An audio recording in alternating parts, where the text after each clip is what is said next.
जो इसका स्टेटमेंट है हमारी एनसीईआरटी की बुक में थ्योरम 1.1 है और उस स्टेटमेंट में इन्होंने दिया है गिवन टू पॉजिटिव इंटीजर्स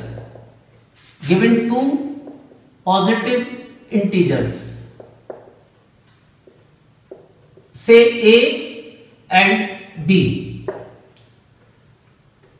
अगर हमारे पास दो पॉजिटिव इंटीजर हैं, टू पॉजिटिव इंटीजर्स से A एंड B, तो सबसे पहला तो कॉन्सेप्ट उन्होंने यहीं से दिया है कि given two positive integer A and B means division का प्रोसेस के लिए मिनिमम और मैक्सिमम दो ही इंटीजर्स की जरूरत होती है।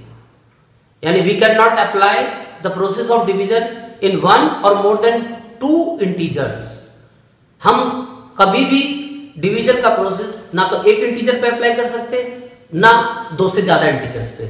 इसीलिए उन्होंने वर्ड यूज किया है given two positive integers A and B। यानी कि हमारे को डिवीजन का प्रोसेस अगर यूज करना है तो हमें दो इंटीजर्स की जरूरत होती है और वो भी दो की ही होती है, एग्जैक्टली दो, नॉट लेस देन टू और not more than two. Exact two integers हमें रिक्वायर्ड होते हैं डिवीजन के प्रोसेस के लिए। और ये हमें पता है बचपन से कि हमेशा हम इनमें जब देखेंगे कि एक इंटीजर सपोज बड़ा है और एक इंटीजर छोटा है, क्योंकि इक्वल में हम डिवाइड करेंगे तो वो तो पूरी चीज डिवाइड हो जाएगी। यानी गेम तब बनेगा जब हम किसी ज्यादा को कम में डिवाइड करेंगे। तो हम हमेशा एक इंटीजर को ग्रेटर ले लेते हैं और एक को लेसर। तो सपोज इसमें हम A को ग्रेटर ले लेते हैं और B को लेसर।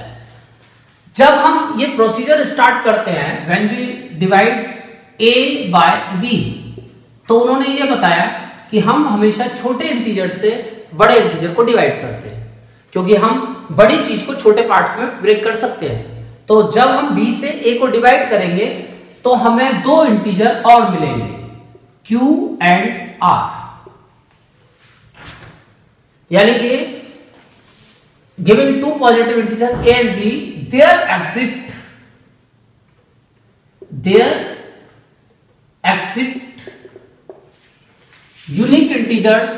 ये यूनिक वर्ड का जो इस्तेमाल किया है वो इसलिए किया है क्योंकि हर डिवीजन में क्वोशिएंट और रिमाइंडर क्या होगा वो एक यूनिक होगा, यानी कि अपने आप में डिफरेंट। अगर तुम दुनिया में इनफाइनाइट डिवीजन करोगे तो इनफाइनाइट तरीके के क्वोशिएंट और इनफाइनाइट तरीके के रिमाइंडर्स तुम्हें मिलेंगे। तुम कभी भी पहले से उनके बारे में कोई कमेंट नहीं कर पाओगे।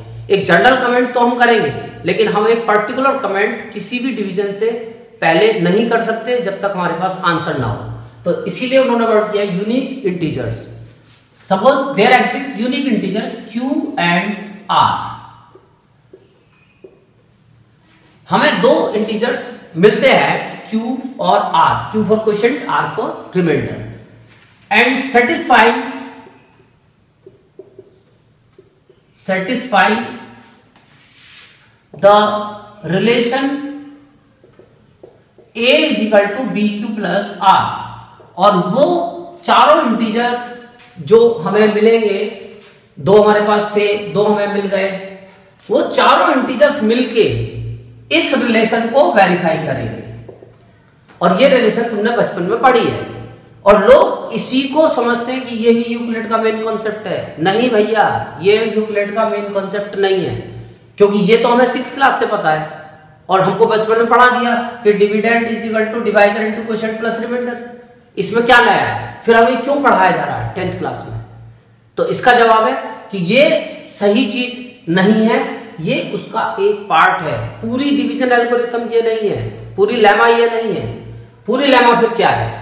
तो पूरी लेमा है जब हम इसका लास्ट पॉइंट पढ़ते हैं कि दे सेटिस्फाइड द रिलेशन, यानी कि ये सारे मिलके इस रिलेशन को सेटिस्फाई करते हैं A बराबर BQ प्लस R, वेयर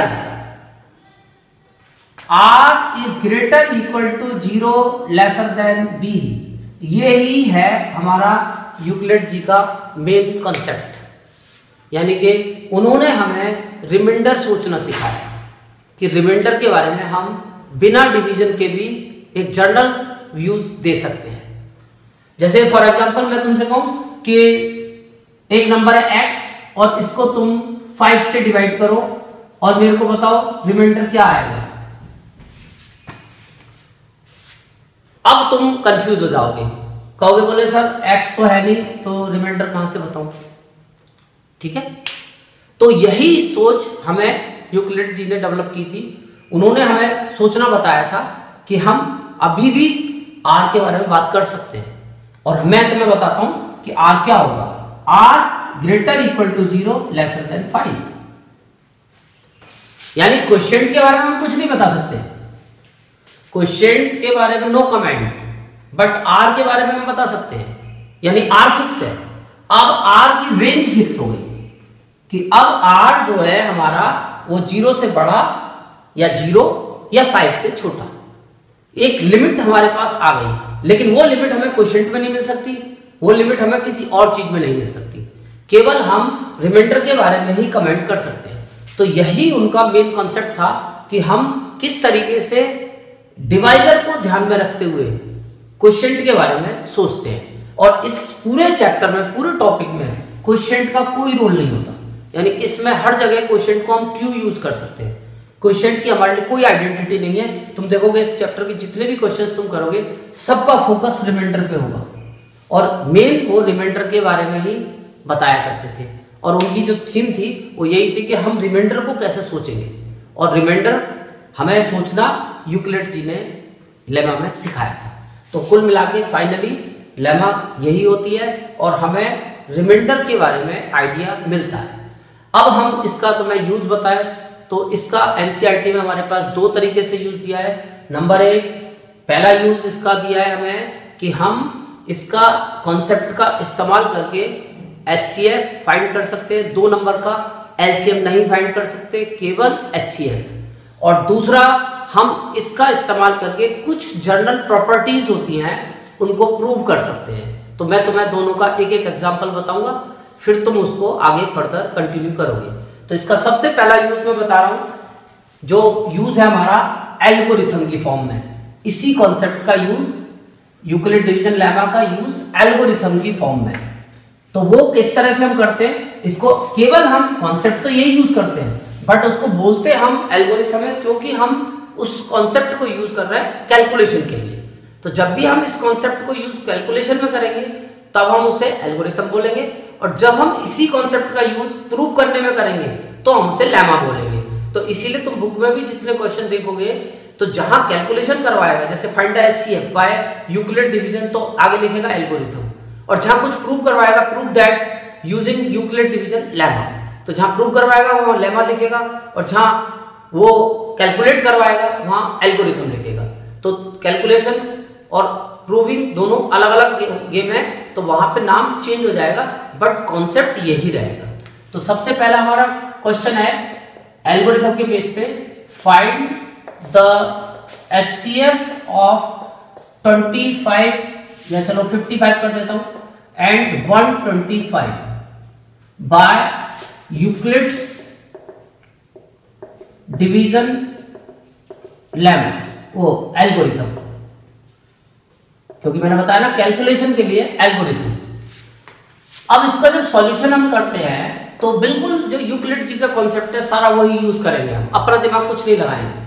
और यूक्लिड जी का कॉन्सेप्ट था स्टेप 1। यूक्लिड जी ने बताया कि हम डिवीजन का जो प्रोसेस करते हैं वो हमेशा 2 पॉजिटिव इंटीजर्स पे करते हैं, इसीलिए उन्होंने स्टेटमेंट की शुरुआत करी थी, गिवन 2 पॉजिटिव इंटीजर्स से a and b, but we have 2 positive integers 55 and 125। तो मैं इनमें से ही एक को a लेता हूं, एक को b लेता हूं, और अक्सर मैंने तुम्हें बताया बड़े वाले को a लेते हैं, छोटे वाले को b। तो a इज इक्वल टू 125 और b इज इक्वल टू 55, और a ग्रेटर देन b ही हम करते हैं। इसके बाद they when they start the process of division, जब हम डिवीजन के प्रोसेस को स्टार्ट करेंगे और छोटे वाले से बड़े वाले को डिवाइड करेंगे, तो ये मेरे ख्याल से 2 टाइम्स चला जाएगा, 110, और यहाँ 5 और यहाँ 1, 15 रिमाइंडर, यानी कि पूरा पूरा डिवाइड नहीं हुआ। तो यूक्लिड जी का कॉन्सेप्ट यही था कि हमेशा हम रिमाइंडर उसी को बोलेंगे जो इससे छोटा होगा। जब तक इसके बराबर होगा या इससे बड़ा होगा ये डिवीजन चलेगा, लेकिन जहां ये छोटा आ जाएगा उसी को हम रिमाइंडर का नाम देंगे। इसीलिए उन्होंने बताया कि remainder is always less than divisor. अब हम यहां लिखेंगे by Euclid's division algorithm, Euclid division algorithm. तो यूक्लिड्स डिवीजन एल्गोरिथम के अकॉर्डिंग जो उनका एक स्टेप था कि अब हमारे पास ये चारों इंटीजर आ गए, तो they satisfy the relation a is equal to B Q plus R. तो a की वैल्यू 125 इज इक्वल टू b की वैल्यू 55 इंटू क्वोशिएंट 2 और रिमाइंडर 15। बट लास्ट में जो एचसीएफ है उसका मेन कॉन्सेप्ट है कि हमें इस रिमाइंडर को फोकस करना है, और तब तक ये प्रोसीजर चलता है जब तक ये रिमाइंडर 0 ना आ जाए। और जब ये रिमाइंडर आएगा तो तुरंत हम इस रिमाइंडर को, हर स्टेप के रिमाइंडर को 0 से कंपेयर करेंगे। 0 आया या नहीं आया, तो ये 0 आया या नहीं आया, नहीं आया, remainder is not equal to 0। तो इसका मतलब अब हमें सेकंड स्टेप पे जाना पड़ेगा, स्टेप नंबर 2। अब फिर से वो यूक्लिड्स की कहानी चलेगी, गिवन 2 पॉजिटिव इंटीजर्स। पर अब हमारे पास कौन सा इंटीजर है, तो है। अब हम क्या करेंगे, जो इससे पहले स्टेप का डिवाइजर था उसको हम a ले लेंगे, और जो इससे पहले स्टेप का रिमाइंडर आया था उसको b ले लेंगे, और फिर से हम यही डिवीजन का प्रोसेस स्टार्ट कर देंगे 15 से 55 को। तो 15 3 जा 45। अब फिर से लिख देंगे by Euclid's division algorithm, a is equal to B Q plus R. फिर वही काम करेंगे, रिमाइंडर चेक करेंगे, रिमाइंडर 0 आया या नहीं आया, नहीं आया, रिमाइंडर 0 नहीं आया, तो फिर से हमें नेक्स्ट स्टेप पे जाना पड़ेगा जब तक 0 ना आ जाए। अब इसके बाद हम फिर से दोबारा से वही काम करेंगे। थर्ड स्टेप के लिए सेकंड स्टेप के डिवाइजर को a ले लेंगे, और सेकंड स्टेप के रिमाइंडर को b ले लेंगे। हमेशा यही करना है, सेकंड स्टेप में फर्स्ट स्टेप के डिवाइजर को a और फर्स्ट स्टेप के रिमाइंडर को b। सेकंड स्टेप में फर्स्ट का लेंगे और थर्ड स्टेप में सेकंड का लेंगे। अब फिर से वही डिवीजन का प्रोसेस स्टार्ट करेंगे। 10 1 जा 10 5। फिर से by Euclid division algorithm, divided equal divisor into quotient plus remainder. फिर से रिमाइंडर चेक करेंगे, 0 आया नहीं आया, तो अब हमें जाना पड़ेगा स्टेप 4 पे। स्टेप 4 में फिर हमें, क्योंकि फोर्थ स्टेप है तो थर्ड स्टेप के डिवाइजर को हम a ले लेंगे और रिमाइंडर को b ले लेंगे।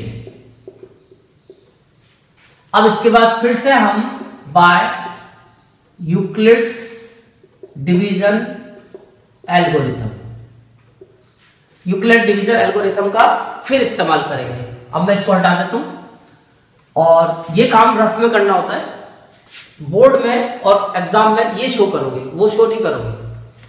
उसके बाद divided equal divisor into quotient plus reminder.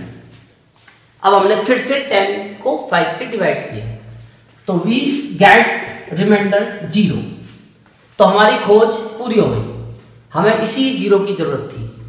जिस स्टेप में रिमाइंडर 0 आएगा उस स्टेप के डिवाइजर को हम एचसीएफ का नाम दें, यानी कि एचसीएफ ऑफ 55 एंड 125 इज 5 इन दोनों का एचसीएफ होगा। तो मेरे को लगता है कि शायद तुम्हें समझ में ये एचसीएफ निकालना आ गया। अब मैं तुम्हें इसकी एक एप्लीकेशन और कराता हूं जो लेमा के बेस पे है। लेमा, तो लेमा के बेस पे भी हमारे पास इसमें कुछ क्वेश्चन हैं एग्जाम में जो आ सकते हैं। तो जैसे कि एक क्वेश्चन बड़ा इंपॉर्टेंट है और अक्सर एग्जाम में आता है और बहुत ही खतरनाक भी है, मैं वही क्वेश्चन तुम्हें कराता हूं। एनसीईआरटी की फर्स्ट एक्सरसाइज का 4th question, question number 4, show that square of any positive integer is 3m or 3m plus 1 where m is some integer। तो ये हमारा क्वेश्चन है कि हमें ये शो करना है कि अगर हम किसी भी पॉजिटिव इंटीजर को लेके अगर उसका स्क्वायर करते हैं तो उसकी फॉर्म 3m या 3m plus 1 होती है। फॉर एग्जाम्पल जैसे हम एक इंटीजर लेते हैं सपोज 5 और अगर हम 5 का स्क्वायर करते हैं तो हमको मिलता है 25। तो 25 को अगर हम चाहें तो वो या तो 3m की फॉर्म में एक्सप्रेस होगा या 3m plus 1। देखें क्या होगा। तो इसको अगर हम एक्सप्रेस करते हैं तो 3m का मतलब कि अगर हम इसको 3 से डिवाइड करें तो ये मल्टीपल ऑफ 3 यानी 3 से पूरा डिवाइड होगा। और 3m plus 1 का मतलब कि अगर हम इसको 3 से डिवाइड करें तो इसमें 1 रिमाइंडर बचेगा। जबकि यूक्लिड जी ने ये बताया था कि जब हम किसी भी इंटीजर को 3 से डिवाइड करते हैं तो क्वेश्चन क्या आएगा हमको नहीं पता, बट हाँ उन्होंने ये जरूर बताया था कि रिमाइंडर 0 1 2 होगा। बात समझ में आई या नहीं आई कि जब हम किसी भी पॉजिटिव इंटीजर को 3 से डिवाइड करते हैं तो रिमाइंडर इज लेसर और equal to 0 but greater equal to 0 but lesser than 3, यानी कि रिमाइंडर हमेशा 0 हो सकता है, 1 हो सकता है, 2 हो सकता है। तो यहां पे लेकिन जो केस है या तो 0 या 1, यानी इसका मतलब कि अगर हम किसी भी परफेक्ट स्क्वायर को 3 से डिवाइड करेंगे तो 2 नहीं आएगा। और शायद तुम्हें ध्यान हो 8th क्लास में हम ऐसी प्रॉपर्टी पढ़ा करते थे स्क्वायर एंड स्क्वायर रूट्स में, वहां हम किसी भी इंटीजर को 3 से डिवाइड करके देखते थे और अगर उसने 3 से डिवाइड करने पे 2 छोड़ दिया रिमाइंडर तो हम कह सकते हैं कि it is not a perfect square. हाँ पर इसमें एक बात ध्यान रखना, जो 2 नहीं छोड़ेगा तो जरूरी नहीं कि परफेक्ट स्क्वायर होगा, हो भी सकता है नहीं भी हो सकता, बट हाँ जिसने 2 छोड़ दिया वो किसी भी कंडीशन पे परफेक्ट स्क्वायर नहीं हो सकता। तो इसीलिए किसी परफेक्ट स्क्वायर को, अब ये 5 स्क्वायर एक परफेक्ट स्क्वायर है मींस ये 25 है, तो 25 को अगर हम 3 से डिवाइड करेंगे तो हमेशा या तो 1 बचेगा या 0 बचेगा। देखते हैं 3 8 जा 24 प्लस 1, सही बात है। अब ये क्वेश्चन को हम कुछ भी मान लें m, तो ये 25 को हमने दिखा दिया 3m plus 1 होता है। अब होगा इन दोनों में से एक ही, या तो 3m plus 1 होगा या 3m होगा। तो किसी भी परफेक्ट स्क्वायर को ये शो करना है हमें। तो अब इसके लिए हम ये लाइव एग्जांपल नहीं लेंगे, अब हम इसके लिए एक जनरल इंटीजर ही लेट करेंगे, जनरल इंटीजर्स पे इसको प्रूव करेंगे। Let a be any positive integer, क्योंकि उसने भी वर्ड यूज किया था square of any positive integer. तो एनी का मतलब तो होता है कुछ भी, तो कुछ भी होता है तो फिर तुम कोई पर्टिकुलर इंटीजर नहीं ले सकते, तुम्हें a लेना पड़ेगा, b लेना पड़ेगा, x m n वेरिएबल। लेकिन अब क्योंकि तुम्हें जो प्रॉपर्टी प्रूव करनी है वो 3 के डिविजिबल की करनी है, तो तुम्हें यहाँ पे जो इंटीजर्स है, क्योंकि यूक्लिड जी का कॉन्सेप्ट लगाने के लिए तुम्हें 2 इंटीजर की जरूरत पड़ती है, एक से तो काम चलेगा नहीं, दूसरा भी चाहिए, एक के साथ b। अब b तुम्हारे पास है नहीं, अब b तुम्हारी मर्जी है, तुम कुछ भी ले सकते हो, लेकिन इस आंसर को देखते हुए चलोगे। आंसर में तुम्हें 3 का मल्टीपल शो करना है तो उसका मतलब b की वैल्यू तुम 3 का कोई मल्टीपल ही लोगे। तो लेट करते हैं हम, सबसे पहला मल्टीपल लेते हैं and b is equal to 3, हम 3 ले लेते हैं। क्यों बी द क्वेश्चन, अब कुछ क्वेश्चन भी तो आएगा, क्यों बी द क्वेश्चन एंड कुछ रिमाइंडर भी बचेगा, आर बी द रिमाइंडर। तो ये हमारी कहानी कंप्लीट हुई। अब हम लगा देंगे बाय यूक्लिड्स डिवीजन लेमा। अब हम इसे लेमा का नाम देंगे, यूक्लिड डिवीजन लेमा। और यूक्लिड डिवीजन लेमा के according a is equal to B Q plus R, क्योंकि अब हमारे पास b की वैल्यू, q की वैल्यू और r की वैल्यू है, तो वो हमने सारी उस रिलेशन में b की वैल्यू लगा दी, q की लगा दी, r की लगा दी। बट हमें ये भी पता है कि अगर b 3 होता है तो यूक्लिड जी हमें बता गए थे कि रिमाइंडर कैसे सोचना है। तो यूक्लिड जी के अकॉर्डिंग हम सोचेंगे r is greater equal to 0 lesser than 3, क्योंकि b फिक्स हो चुका है। तो इससे हमें शिक्षा मिलेगी r इक्वल टू 0 1 2। तो ये शिक्षा जो मिली है, इस शिक्षा का इस्तेमाल यहाँ पे करके हम a की पॉसिबल वैल्यू निकाल देंगे 3q प्लस 0, या अगर हम एक लगाते हैं, पहला रिमाइंडर लगाते हैं तो पहला इंटीजर आता है, दूसरा लगाते हैं तो a की दूसरी पॉसिबिलिटी आती है, और अगर हम तीसरा लगाते हैं तो तीसरी आती है। तो कुल मिला के हमारे पास a के अब 3 पॉसिबिलिटी बन गई। बजाय हम 5 6 7 8 लेने के, हम पहला इंटीजर ये लेंगे, दूसरा ये लेंगे, तीसरा ये लेंगे। अब हम इस पे वो प्रूव करेंगे जो वो प्रूव करना चाहते हैं। तो हमने पहला केस ले लिया a is equal to 3q, लेकिन हमें प्रूव करना था स्क्वायर। एनी इंटीजर तो हमने ले लिया a की वैल्यू 3q, बट हमें उसके स्क्वायर को चेक करना है। तो पहले स्क्वायरिंग बोथ साइड, क्योंकि मैथमेटिक्स में जो कुछ करते हैं दोनों के साथ करते हैं, स्क्वायरिंग बोथ साइड। तो स्क्वायरिंग बोथ साइड जब करेंगे तो a स्क्वायर इक्वल 3 का स्क्वायर 9q स्क्वायर। अब हम इसको शो करेंगे क्या ये 3m और 3m की प्लस 1 की फॉर्म में है। तो इसके लिए हम इसको 3 से डिवाइड करके देखते हैं। तो 3 से डिवाइड करके देखा तो ये आया क्वेश्चन 3q स्क्वायर, बट ये तो पूरा पूरा डिवाइड हो जाएगा, क्योंकि इस मोनोमियल को हम 3 से डिवाइड करेंगे तो 3q स्क्वायर क्वेश्चन आएगा, रिमाइंडर 0 मींस ये आ गया 3m प्लस 0 यानी कि 3m। तो हमारी बात प्रूफ हो गई। और यहां आगे हम सपोज कर लेंगे कि 3q square equal m means some integer, यानी क्वेश्चन क्या आ रहा है उससे हमें मतलब नहीं है, कुछ भी इंटीजर आ रहा है, अब ये कोई ना कोई इंटीजर ही है। ऐसे ही फिर हम इसका सेकंड केस ले लेंगे। सेकंड केस में a is equal to 3q plus 1, फिर से स्क्वायरिंग बोथ साइड करेंगे, a square equal 3q plus 1 square, यानी a स्क्वायर इक्वल, अब यहाँ पे हमें a प्लस b का होल स्क्वायर करना पड़ेगा। तो 9q स्क्वायर, मैं एक बार चलो खोल के दिखा देता हूँ, 3q का whole square plus 2 into 3q into 1 plus 1 का स्क्वायर, और इसको जब सॉल्व करेंगे तो 9q square plus 6q plus 1। अब इसको फिर हम शो करेंगे इस फॉर्म में, या तो 3m आएगा या 3m प्लस 1, तो उसके लिए हमें इसको 3 से डिवाइड करना होगा। तो अब हम करेंगे जब डिवाइड तो यह आ जाएगा a square equal 3q square plus 3 2 6 2q, ये तो क्वेश्चन आएगा, और 1 क्योंकि 3 से छोटा होता है तो ये रिमाइंडर ही बचा रहेगा, यानी फर्स्ट टर्म डिवाइड हो जाएगी, सेकंड टर्म 3 से डिवाइड हो जाएगी, ये क्वेश्चन आ जाएंगे, और 1 को हम 3 से डिवाइड नहीं कर पाएंगे तो वो रिमाइंडर में रहेगा। अब इसको हम लेट कर लेंगे m, यानी जो भी ये ब्रैकेट में आता है क्वेश्चन, इसको m मानना है।